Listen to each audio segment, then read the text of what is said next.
वालेकुम स्टूडेंट्स, उम्मीद करता हूँ आप लोग खैरियत से होंगे। आज हम लोग class 10th chapter number 3 start कर रहे हैं। ठीक है, चैप्टर नंबर 3 का जो नेम है वो हमारे पास है कंडीशनल लॉजिक।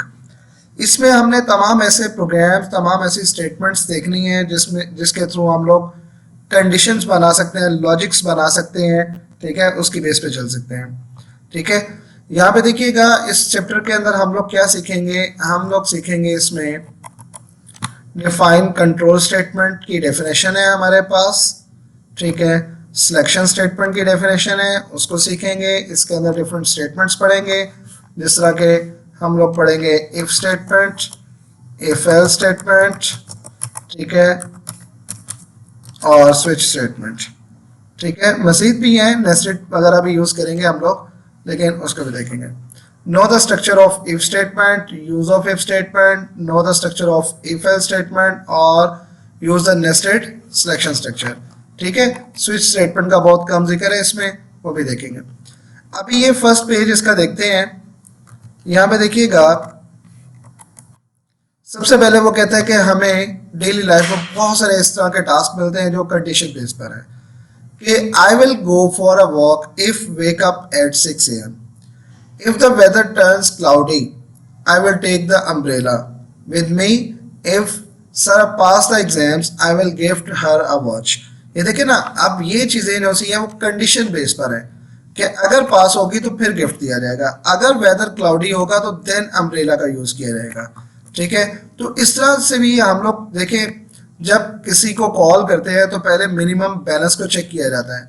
अगर आपके पास मिनिमम बैलेंस अवेलेबल है तो देन कॉल को फॉरवर्ड करेंगे, अदरवाइज कॉल को फॉरवर्ड नहीं किया जाएगा। तो बहुत सारी ऐसी जगह है जहां पर हमें डिसीजन मेकिंग करनी पड़ती है। आप सिस्टम को ऑन कर रहे हो तो आपने पासवर्ड एंटर किया, यूजर नेम पासवर्ड दोनों एग्जैक्ट हैं, मैच कर रहे हैं, तो देन आगे फॉरवर्ड करेगा, अदरवाइज नहीं करेगा। ठीक है, तो ऐसी सिचुएशन आती है हमारे पास। देखिएगा आगे वो कहते हैं all this decision are taken on the basis of condition. Conditions को हम लोग बहुत सारा यूज करेंगे। कंडीशन की डेफिनेशन क्या कहते हैं? Condition is true when we perform the specified task, otherwise we do not. Sometimes the condition is not true when they perform some other task।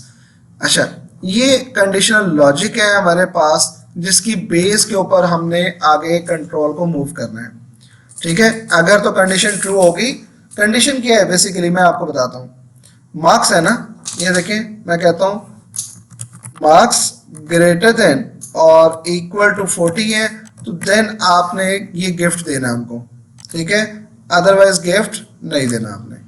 ठीक है, अगर क्लाउडी वगैरह वो मौसम चेक करेगा जो टेम्परेचर है उसके अकॉर्डिंग टू।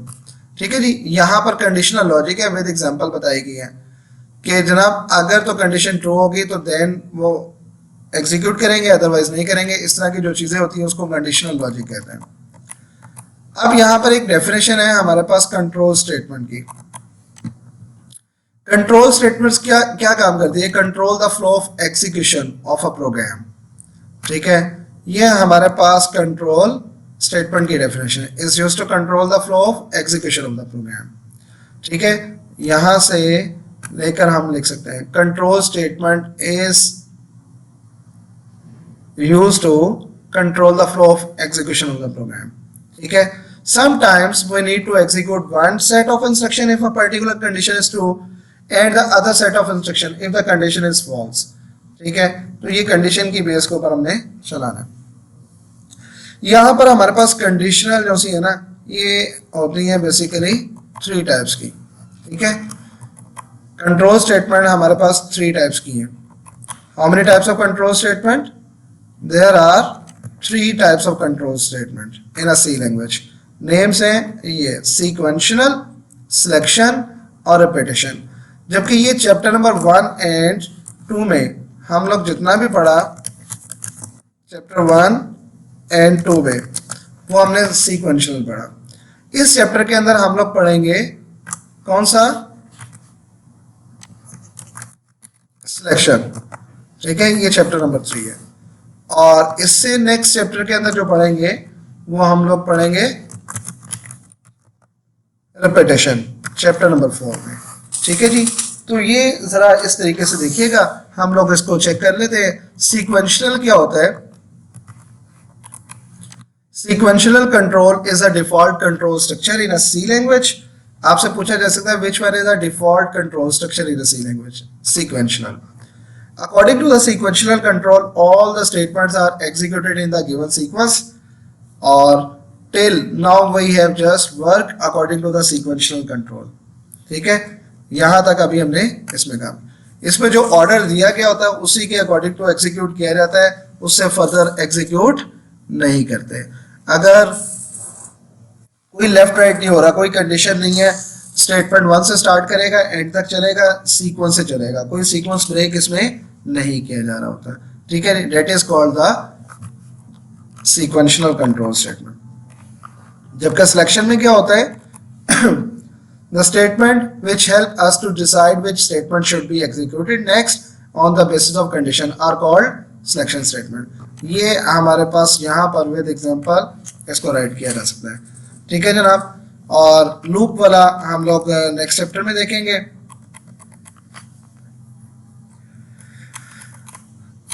यहाँ तक इसको अच्छे तरीके से देख लें। वैसे मैं अगर कहते हैं तो लूप वाले की डेफिनेशन लिख देता हूँ। A statement or a set of statement execute repeatedly is called loop या repetition structure।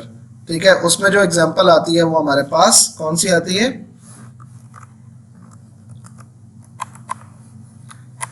मैं यहां पर मेंशन कर देता हूं,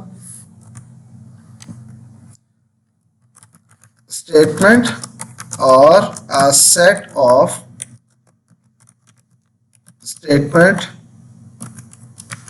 execute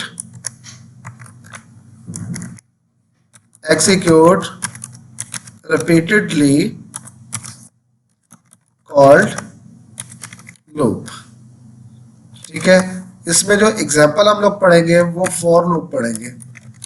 ठीक है जनाब, ये हमारे पास एग्जांपल है फॉर लूप, अंडरस्टैंड। तो ये आगे जाके नेक्स्ट चैप्टर पे आप लोग देख लेंगे। तो ये बड़ा इंपॉर्टेंट क्वेश्चन भी है ये। तो उम्मीद करता हूँ आप लोगों को यहाँ तक लेक्चर समझ आ गया होगा। फर्स्ट पेज जैसे हमने रीड किया, और इससे नेक्स्ट लेक्चर के अंदर हम फर्दर डिस्कस करेंगे। अगर आपको ये समझ आ गई है तो काइंडली चैनल को सब्सक्राइब कर दें और बेल आइकन के ऊपर क्लिक कर दें ताकि आपको नेक्स्ट वीडियोस भी मिलती चली रहे। ठीक है, थैंक यू, अपना ख्याल रखिएगा।